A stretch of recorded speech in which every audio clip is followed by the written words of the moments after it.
Salve, salve! Sejam todos bem-vindos ao canal do professor Alex Nina. Hoje nós vamos falar de governança corporativa na análise do ambiente interno. Então tá aqui nosso sumário, né? Aqui seria o item 5. A gente está justamente aqui, ó, governança corporativa. Tá chegando lá no final, né? Tá no meio da nossa análise de empresa e também de planejamento estratégico. Então, governança corporativa é o conjunto de processos, costumes, políticas, leis, regulamentos e instituições que regulam a maneira como a empresa é gerida. Fica um conceito bem genérico, né? Mas é isso mesmo, a governança corporativa é complexa, é difícil você dizer de forma rápida o que de fato é, né? O que fica de forma bem genérica mesmo. Inclui inúmeras práticas, olha, transparência contábil, estratégias de auditoria externas, viabilização de acesso ao capital de terceiros. Então, o que é que ela visa? Alinhar objetivos dos interesses, tá? Aqui seria dos interesses das diferentes partes de uma organização. Ou alinhar os interesses, né, das diferentes, ficaria até melhor, né? Alinhar os interesses das diferentes partes de uma organização, que são os stakeholders. Então, a governança corporativa ela vai tratar como se fosse da gestão, da relação entre os stakeholders, melhor dizendo, né? Remediação de conflitos, esse tipo de coisa. Então, aqui está todos esses atores que a gente usa esse termo são stakeholders. Tem stakeholders do ambiente interno e stakeholders do ambiente externo. Então, olha lá, no ambiente interno nós temos os gestores, que é quem faz a gestão da empresa. Temos os acionistas e proprietários, que são os donos da empresa. Existe essa diferença, principalmente nas empresas grandes. Até que em startup pode ser que não tenha essa diferença, que o gestor seja a mesma pessoa do dono, ou em pequenas empresas também é comum, mas em grandes empresas geralmente isso é separado, tá? Então o gestor maior é o CEO, o chefe do executivo, o diretor-chefe no Brasil, né, no inglês é Chief Executive Office, mas aqui, olha, acionistas e proprietários são chamados de shareholders, e nem sempre são as mesmas pessoas. E pode ser que tenha conflitos com essas pessoas aqui, né? É muito comum, chamado conflito de agência. Mas além destes, tem os colaboradores, que são os demais funcionários, que também são importantes. Isso são todas as pessoas do ambiente interno da empresa. Agora, externamente, olha, tem um leque maior ainda. Clientes, que são consumidores e usuários, que pode-se dizer até que é o mais importante da empresa, né? Porque ela precisa ter clientes para se manter, mas tem um governo aí com suas leis. Os sindicatos e agências reguladoras são importantes, a empresa tem que estar inserida no mercado, e dentro desse mercado você tem os sindicatos. Então, sindicato dos professores, né? Você tem em todas as instituições públicas e privadas, você tem o sindicato. Sociedade e comunidade, a sociedade como um todo de forma mais ampla, então abrange tudo isso aqui, inclusive aqui também, mas aqui está mais instituto social, e aqui fornecedores são outras empresas, né? Poderia ter até os concorrentes aí, mas aqui são o conceito de stakeholders são os interessados na gestão daquela empresa, mais assim, que aquela empresa colabora, né? Por isso que não se coloca aqui concorrente, né? Os fornecedores, poderiam ser parceiros comerciais aqui também, né? Então tem aí várias pessoas interessadas no que é feito na empresa. Na verdade, o conceito de stakeholders é esse mesmo, partes interessadas. E como a gente pode perceber, essas partes interessadas elas vão ter interesses conflitantes, e a governança corporativa vai tentar diminuir esses conflitos de interesse. Olha só, sindicatos com acionistas, é muito claro às vezes esse conflito de interesse, né? Ou com o próprio gestor, o acionista e o gestor, eles querem maximizar o lucro, o sindicato ele quer melhorar as condições, benefícios e salário dos trabalhadores, né? Então, entre outras coisas, o governo pode estar em conflito ou não, tá? Tem várias questões aí. Beleza, então para entender a governança corporativa, como funciona, a gente precisa explicar um pouco do mercado acionário. Já que a gente está tratando aí nessa playlist, é mais específica para empresas de capital aberto e também para atividade e produto que eu passo, se a gente trabalha com empresas de capital aberto, então vamos entender como funciona esse mercado, tá? Primeiro de tudo é que existe, dentro de uma empresa listada em bolsa, ela pode ter 3 tipos de ações. Nem todas têm as 3, mas as ações ordinárias são aquelas que dão direito a voto e está do lado do controlador. A principal vantagem de você ter uma ação ordinária de uma empresa.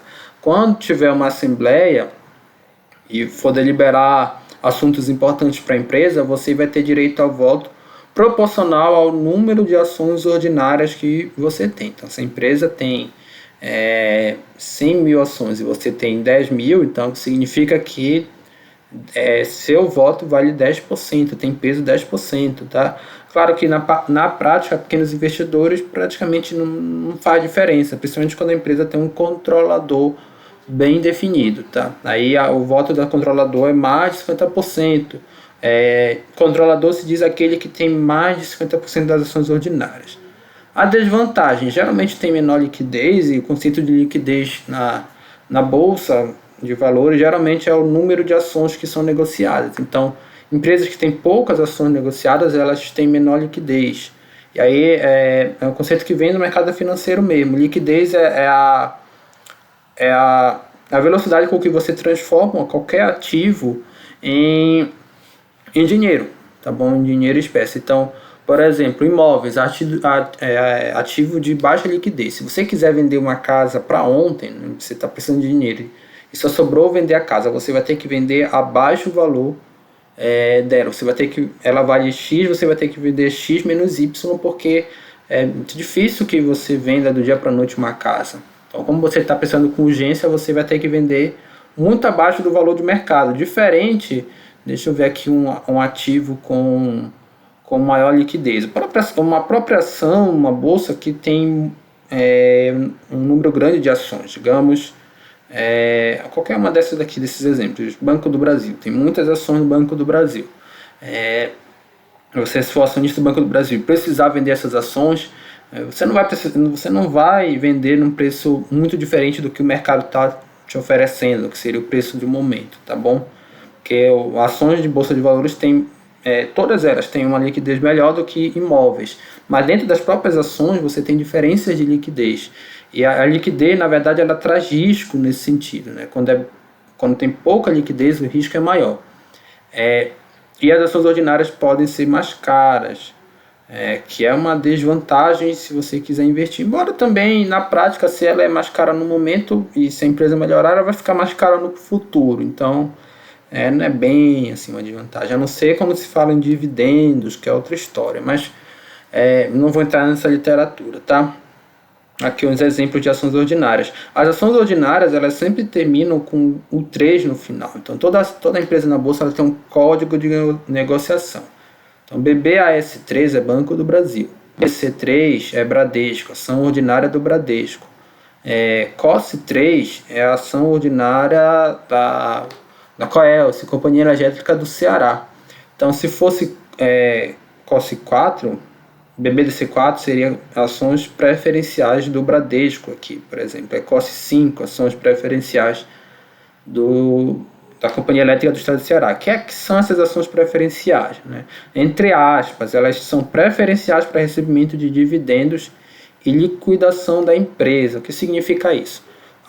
Toda empresa, toda não, né? As empresas, por lei no Brasil, que obtêm lucro depois do reajuste financeiro, não vou entrar muito nessa questão contábil, mas toda empresa que obtém um lucro anual, por lei no Brasil, ela é obrigada a distribuir parte desses lucros na forma de dividendos. Então, ela vai distribuir para as pessoas. Então, você, sei lá, tem 100 ações do Bradesco. Quando ele for distribuir dividendo, você vai ganhar um proporcional que vai cair lá na sua conta por corretora, que se faz esse tipo de investimento. Então, você recebe dividendos preferencialmente quando tem ações do tipo PN, que são preferenciais. Então, se a ação tiver um lucro baixo, tiver que distribuir dividendo, ela vai distribuir preferencialmente para os acionistas que têm as preferenciais, as PNs. Além disso, as empresas algumas empresas distribuem um valor maior para as ações preferenciais. O caso do Bradesco, ele é assim. Então, BBDC4 ele dá mais dividendo do que BBDC3. Nesse caso aqui, BBDC4 costuma ser até mais caro, o que não é sempre verdade, tá bom? Porque ele é mais caro porque ele possui maior liquidez, que é uma outra vantagem das ações preferenciais. Via regra, elas possuem maior liquidez. Então, aí, como a liquidez ela é risco, implica em risco, como ela tem menos risco, ela pode ser mais cara, tá? Tem essa questão.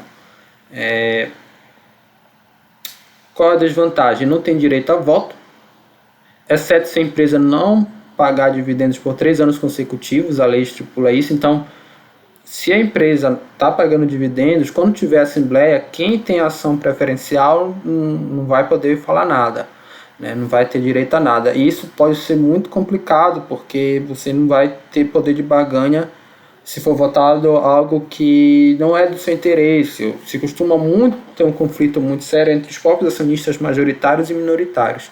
E os minoritários que têm ações preferenciais, em várias situações, eles foram prejudicados. No caso da Ambev, isso aconteceu, tá? A Ambev tinha essas duas classes de ações e depois ela passou a ter só essa. E quem tinha essa aqui teve que vender a um preço mais baixo. Isso foi definido em assembleia. Quem tinha isso aqui não podia decidir nada, por isso que as ações preferenciais costumam ser mais arriscadas. Pode ser mais cara, e esse termo aqui, tag along, pode ser menor, que é justamente quando a empresa é vendida para um novo controlador ou ela fecha capital, existe um período para que quem tem as ações as vendas. Quem tem ações ON vai vender no mesmo preço que os acionistas majoritários definiram de venda. Então, você tem ali uma empresa como Companhia Elétrica do Ceará. E aí o governo do Ceará, que é acionista majoritário, resolve vender a empresa. Está cotada, digamos, a R$50. E ela resolve vender para passar o controle para outra empresa. Geralmente ela vende mais caro a 55. Tá bom? R$55. Quem tiver ação ON vai conseguir vender a 55. Ele vai dar o direito de venda, vai escolher ou não, né? Facultativo.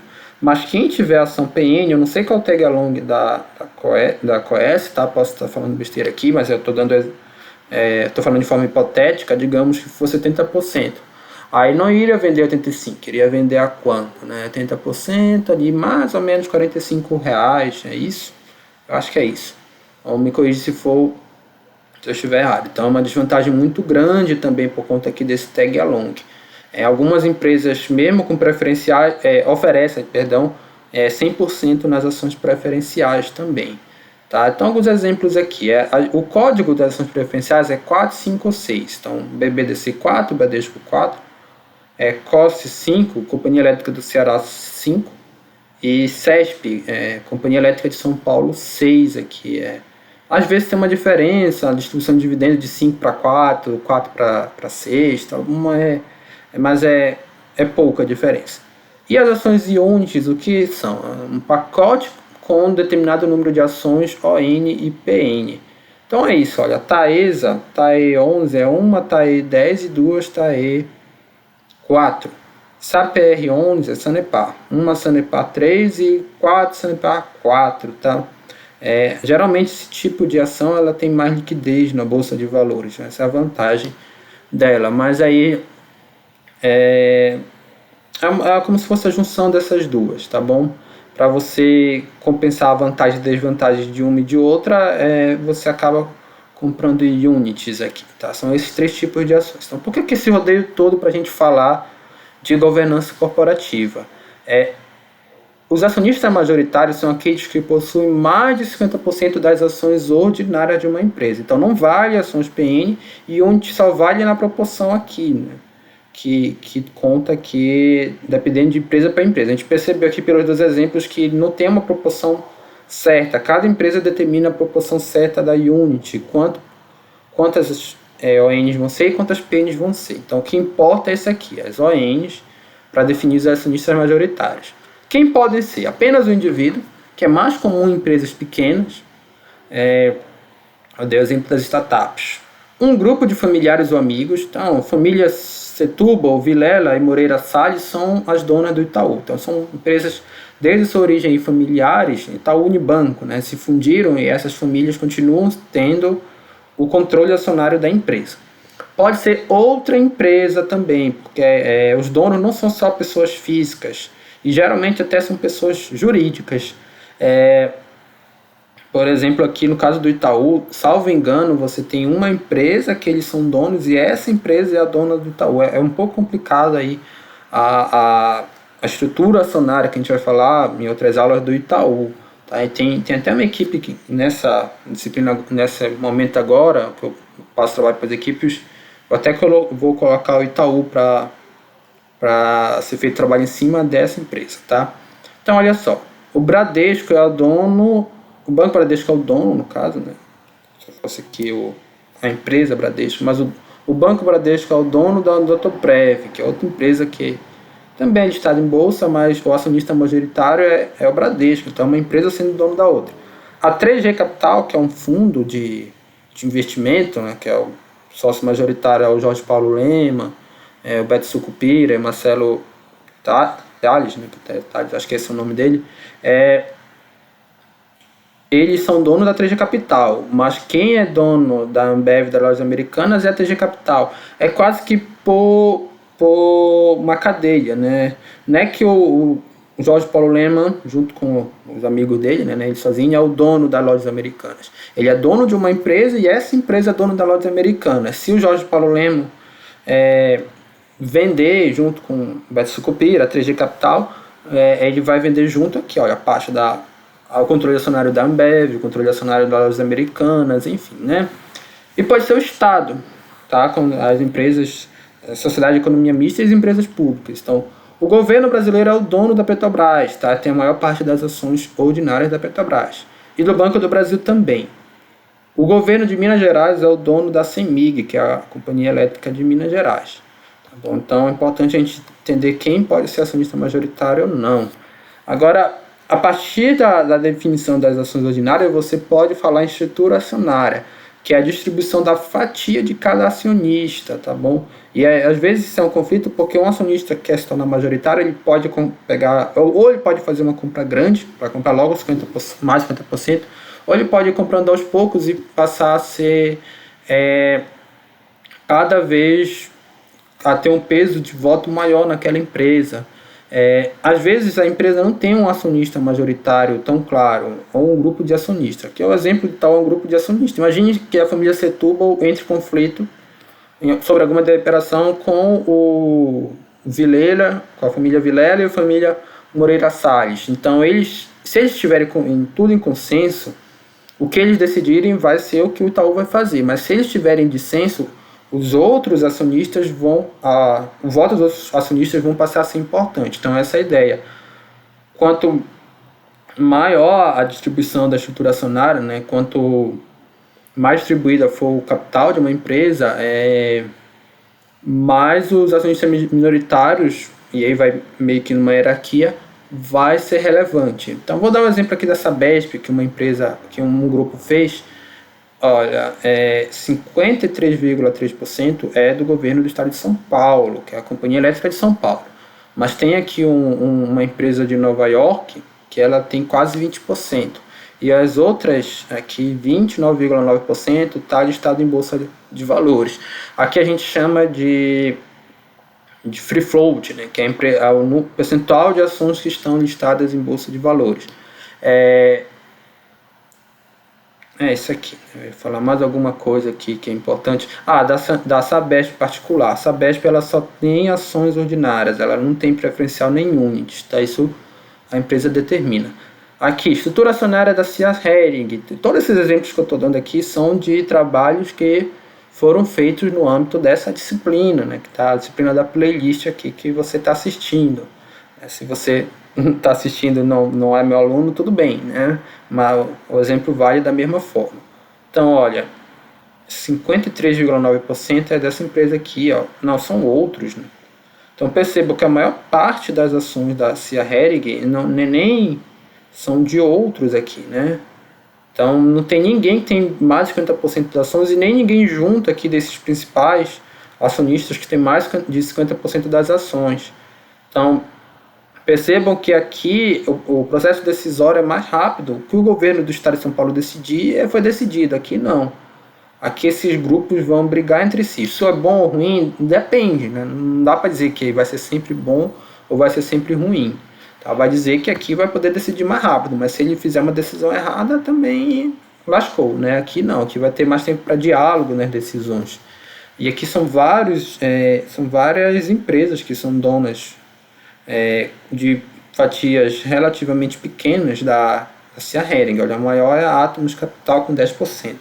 As outras vêm 7%. Então, uma empresa com uma estrutura acionária bem diversificada. Aqui da Copasa, geralmente a estrutura acionária está aqui em gráfico, mas nesse caso ela está em tabela, tá? A equipe fez em tabela aqui. Então, é o estado de Minas Gerais, acionista majoritário com 50,04%. Basta ter um pouquinho mais de 50% que já é considerado acionista majoritário. Os administradores, que são aqui os gestores também nesse caso, eles não têm ação. Geralmente é comum que o administrador ele não tenha ações da empresa para não ter conflito de interesse, tá? É algo bom, porque pode ser que você seja gestor e tenha ações da empresa, mas isso não é muito bem visto pelo mercado. Aí outros acionistas aqui têm 49,68% e as ações de tesouraria são 28%, 0,28%. O que são essas ações de tesouraria? A própria empresa ela pode manter reservas financeiras, né? Ela poderia estar com dinheiro na poupança. A empresa, na contabilidade dela, ela pode estar investindo em outras empresas, enfim. E ela tem ações dela mesma. É isso que é ações em tesouraria, tá? É exatamente isso. Olha, outro exemplo, lojas americanas. Aqui está só controladores. Isso aqui o grupo explicou no trabalho em si quem são os controladores. Mas eles têm aqui 60% das ações ordinárias. Percebo que o percentual muda para as preferenciais, tá? Eles têm ainda uma parte das preferenciais, mas para eles que estão preocupados com o voto, é irrelevante. Mas mesmo assim eles ainda possuem. Aqui tem Tobias, que eu acho que aqui é uma pessoa mesmo, né? Eu acho que é uma pessoa que tem 6,1% das ações das lojas americanas.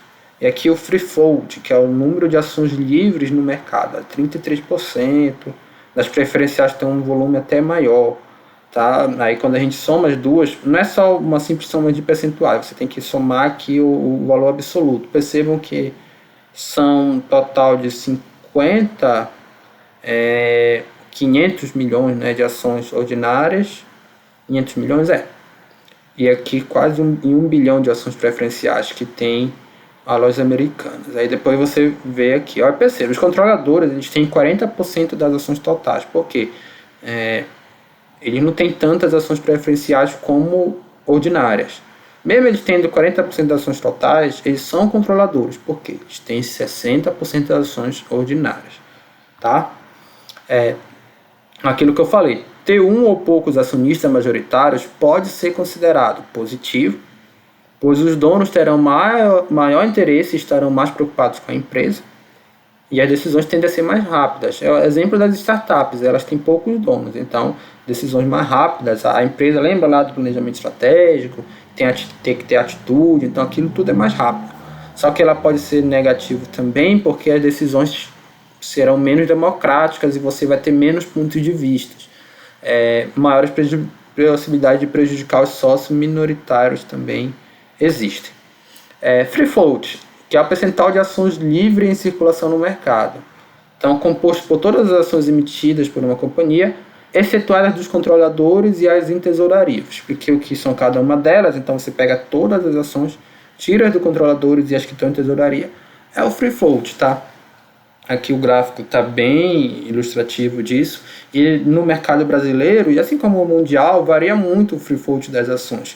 Você tem aqui uma empresa como o Banertes, que é o Banco do Espírito Santo, Tem só 7,66% de free float. Acho que o governo do Estado do Espírito Santo é dono de mais de 90% das ações, né? Então, é muito pouco de ação que tem em mercado. Por isso que esse banco aqui ele tem uma baixa liquidez. A Embraer é uma empresa que tem 73,86% de ações em livre circulação. Está no mercado, não está com os controladores. Essa empresa não tem um acionista majoritário, né? A estrutura acionária dela está muito distribuída, tá? E é isso que no trabalho vocês vão ter que me dizer. Olha aqui a equipe da Sanepar que eles fizeram. Eles colocaram primeiro um gráfico com o capital votante. Então só estão as ações ON. Então 60% é do governo do Paraná. Aqui está distribuído aqui entre XP, governo de Singapura, tem o Banco da Nova Escócia, o Itaú tem aqui, né, parte do Sanepar, demais acionistas estrangeiros. E aí depois que eles fizeram isso, eles pegaram só o free float, tá, o que está em livre circulação. Ainda tem do governo do Estado do Paraná, colocaram aqui, que eu acho que eles colocaram as ações PN também, que o governo do Paraná tem ações PN. Aí tem o governo de Singapura aqui, ó, mesmo os acionistas que são relevantes. Então eles excluíram essas ações aqui, ó, esses 60%, depois fizeram um zoom bem aqui nessa outra parte, tá? Aí por isso que está aqui, demais acionistas e acionistas estrangeiros. Fizeram dois gráficos para separar, controle acionário e controle e ações em circulação no mercado. Liquidez é a capacidade de um ativo ser convertido em dinheiro no curto prazo. Já falei sobre isso, né? Sem que seja vendido a preço abaixo do real. Então dei até esse exemplo, uma casa tem baixa liquidez. No mercado acionário, a liquidez é medida pela quantidade de ações. Imagine que o investidor tenha 100 mil investidos e precisa desfazer das seguintes situações hipotéticas. Na A, ele quer se desfazer desse Banco do Espírito Santo aqui, que eu dei o exemplo. Se o preço estiver a R$6, ele pode chegar a 4 quando ele se desfazer. Ele quer se desfazer de tudo isso aqui. Como tem poucas ações, ele vai ter que vender muito e o preço vai ficar caindo. No segundo caso, a Itaú aqui, tá? Itaú SA. Então, preferencial do Itaú, se o preço estiver R$12, ele vai chegar no máximo a 11 quando ele for desfazer, porque o Itaú tem muito mais ações. Então 100 mil para um banco Itaú em ações é pouco em relação ao total que tem de capital do Itaú. O Banco do Espírito Santo é muito. Então tem essa diferença aqui na liquidez. Tag along ocorre quando a mudança de controle acionário da empresa. Então eu dei esse exemplo também. Olha, um novo dono comprou do antigo a um preço X e é obrigado a fazer uma oferta pública aos minoritários, que têm o direito de deixar a companhia. Se o minoritário tiver ações ON, na verdade quem vai fazer essa oferta é o novo dono, né? A lei garante que a venda por 100% de X na maioria das situações. Falei lá do exemplo até da Coerce, né? Se fosse vendida a R$55, quem tivesse ações ON ia conseguir vender nesse preço. Se o minoritário tiver ações, a lei só garante 80%, ou a empresa pode dizer que é 100%, olha, no seu estatuto. O que os majoritários podem mudar em assembleia também, então não é garantia, porque tem lá no regimento que o tag along da empresa é 100%. Mas quem pode modificar o regimento é os majoritários, então eles podem modificar o regimento, voltar para 80% e vender a empresa, e aí quem for minoritário vai vender um preço abaixo, tá? O conselho de administração. Outro também stakeholder importante. Eu acho que não está lá, mas ele estaria junto ali com o gestor. O gestor é como se fosse o administrador principal, mas ele é controlado por o conselho, que é o conselho de administração. Então, antigamente era um órgão restrito às empresas de sociedade anônima, então, conforme lá a legislação brasileira. Hoje a legislação foi atualizada e qualquer tipo de sociedade pode incluir um conselho de administração. De acordo com a lei, o conselho de administração deve ser eleito pelos acionistas em Assembleia Geral. Quando for o caso de uma sociedade limitada, a escolha dos membros é feita em reuniões de sócio. Então tem essas diferenças aqui. A composição do conselho de administração dependerá de aspectos específicos a cada organização.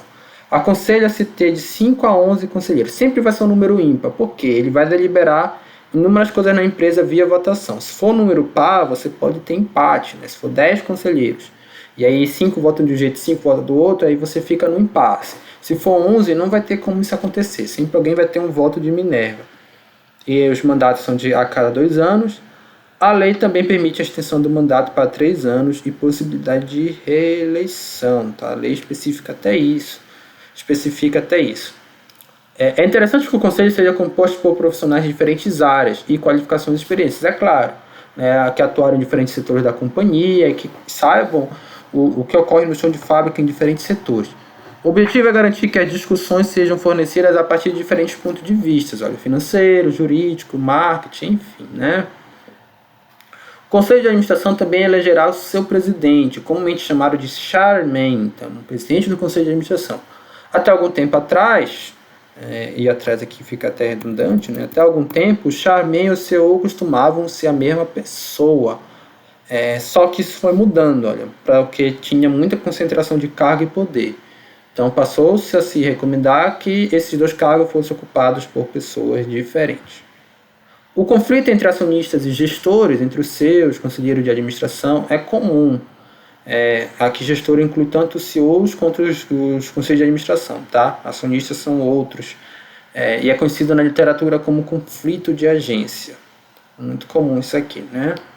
Então, se você for lá no Google acadêmico e colocar conflito de agência, vai vir um monte de trabalho falando sobre isso. Estudo de caso, trabalhos mais teóricos, trabalhos que medem a rentabilidade de empresas onde ocorre conflito de agência, onde tende a ser mais comum, um monte de coisa. Os níveis de governança. Então, as empresas no Brasil, elas estão listadas em 4 níveis de governança. Esse tradicional quase não tem, na prática acaba sendo aqui esses 3. Tá? Então, conforme uma série de critérios. Então, o primeiro critério é quanto ao percentual mínimo de ações em circulação, o free float. As empresas que estão no nível de governança tradicional não há regra. De nível 1, 2 e novo mercado, esse aqui é o nível de melhor governança corporativa, tá? Daqui para cá você melhora, em teoria, a governança corporativa, tá? Embora na prática nem sempre seja assim. Para esses 3 níveis você deve manter pelo menos 25% das ações em livre circulação. Características das ações emitidas. Quando é tradicional nível 1, permite a existência de ações ON e PN. Quando é nível 2, permite a existência de ações ON e PN, mas essas PNs elas têm que ter direitos adicionais. Aqui pode ter nenhum direito. Por exemplo, na distribuição de dividendos. Aqui é facultativo para a empresa distribuir mais dividendos para PN. Embora na prática isso aconteça, tá? Porque se a empresa não tem uma boa governança, ela fica desvalorizada. Então ela tem que... na verdade, a tendência hoje do mercado é que as empresas venham para cá, para o novo mercado, mas nem todas estão aqui. Então muitas empresas que eram de nível 1, nível 2 migraram para o novo mercado, ou seja, extinguiram as suas ações preferenciais. Foi o caso da Ambev, mas foi um caso polêmico, porque os acionistas que tinham preferenciais foram prejudicados, mas nem sempre é assim. Às vezes você muda isso e ninguém é prejudicado, tá? Novo mercado permite a existência de somente ações ON. Então, novo mercado, pelo menos considerando esse critério aqui, ele é melhor de governança, porque ele só vai ter ações ON e não vai ter aquele conflito de vender a empresa e você ter que vender a um preço mais barato, tá? Entre outros conflitos que tem entre acionistas com ON e PN. Isso aqui não tem no novo mercado, é só o mesmo código 3. Banco do Brasil. Não existe BBAS4, né? Só existe BBAS3.